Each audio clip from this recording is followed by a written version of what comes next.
Alright, we're back here for updated video on how to properly maintain your SSR pit bike.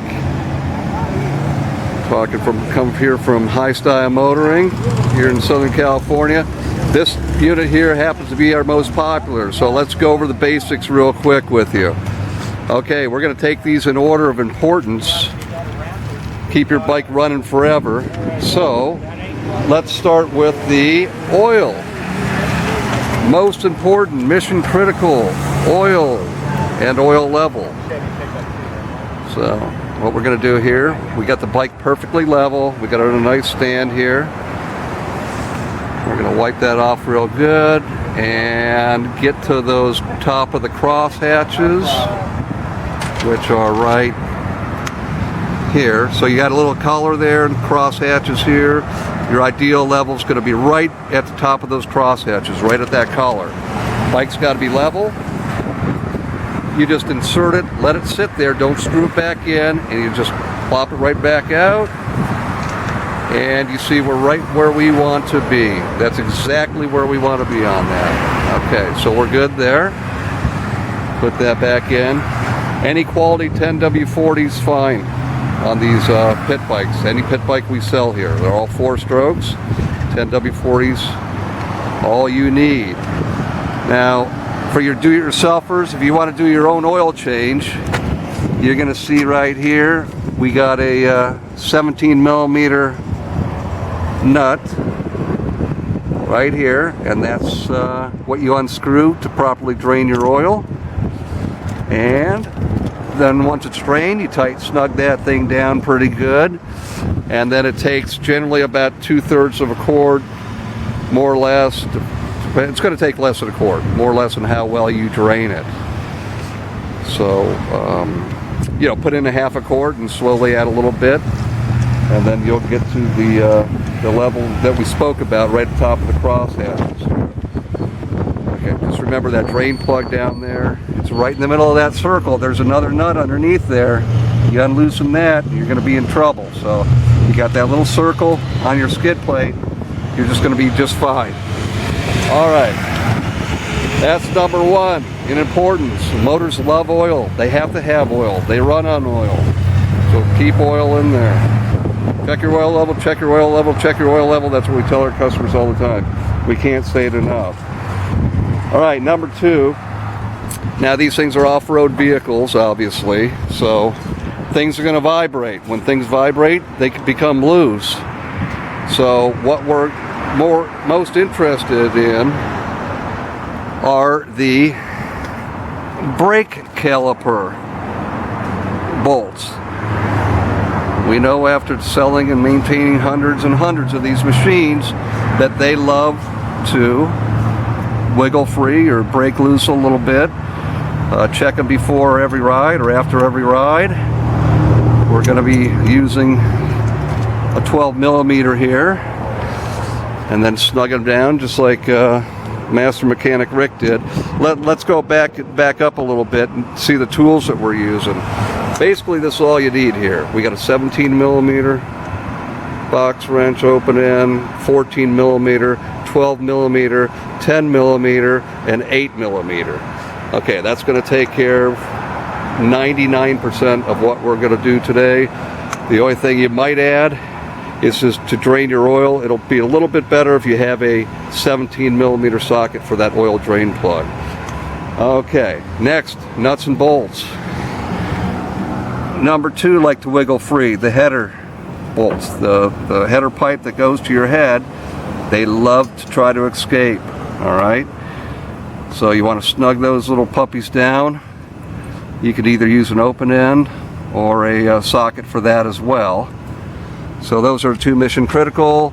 And then, you know, anything related to the exhaust, you got 2 little screws there. You've got your axle nuts. You just want to make sure you're doing the right thing. So we got a 14 millimeter on the left hand side of the bike on front and rear axle, and we've got 17 millimeter on the right hand side. That's the way it works. You can use that box wrench, or you can use a socket on those as well. And then anything else, I mean, even body plastics, things like the vibrate loose, even your valve cover gasket here. Just, you know, it's snug. Keep everything snug. Let's keep anything, you know, nothing we want. Don't want anything falling off your nice bike. All right, so number 3, we want a chain adjusted properly. Rick's going to show how we don't want this chain adjusted,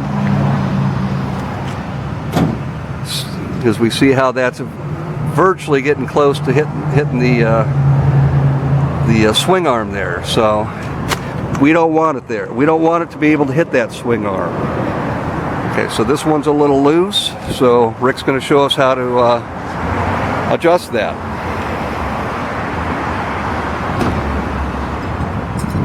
It's a fairly simple process. What you're going to use is a 14, you're going to need a 12, 14, and 17. So let's go for it. We'll show you how to do that real quick here. Now, if people don't have a stand like this, you can get it at a lot of the nice big hardware stores. We get ours at Harbor Freight. You can use a 5-gallon bucket. Keep the bike secure, keep it up in the air. Okay, now he's going to go ahead and loosen up the axle. Going to loosen up the keeper, the lock nut. That's what's going to lock this sliding mechanism in place. And what we're going to do is to tighten it, we're going to pull this bolt out towards the rear of the bike. We're going to adjust that out. You can see the chain moving as he does that. We're going to do it evenly on both sides. We want both sides perfectly even with each other. You can see that chain adjusting out. Okay. So it's basically the same, and there we go. There's where we want to see our chain. You got about, I don't know, an inch, maybe a little less than an inch of play there. Okay, we'll tighten those things down later. We don't want to take too much time on this video. Now here's how we're going to lube the chain. So when you're getting ready to do your maintenance, of course you need motor oil if you're going to do your oil change. Any quality 10W40 going to work out just fine for you. Non-synthetic. No need to use synthetic in these bikes. We got our WD-40, which everybody's got that in their shed or their garage.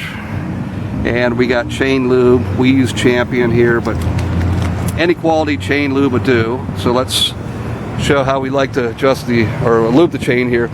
Now, we do not want this bike running while we're lubing the chain. So we're gonna just take it, just roll it.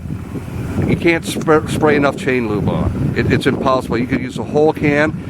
You can see where the white ends. And let's go around one more time.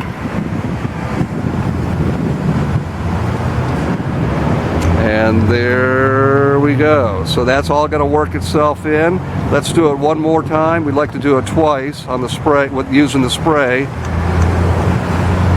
Because like I say again, you cannot use enough chain lube. You can't use too much, I should say. Use the whole can. All right, there's other things we got to lube, and that's where the WD-40 comes into play. Now the reason we do that by hand here on the stand, if this bike's running, that wheel's spinning, you get your fingers caught in there, and now you got 8 fingers, or 9 instead of the 10 that God born you with. Okay, so now the cables have to be lubed as well. So that's what we use the WD-40 for. So we're gonna spray some WD in there.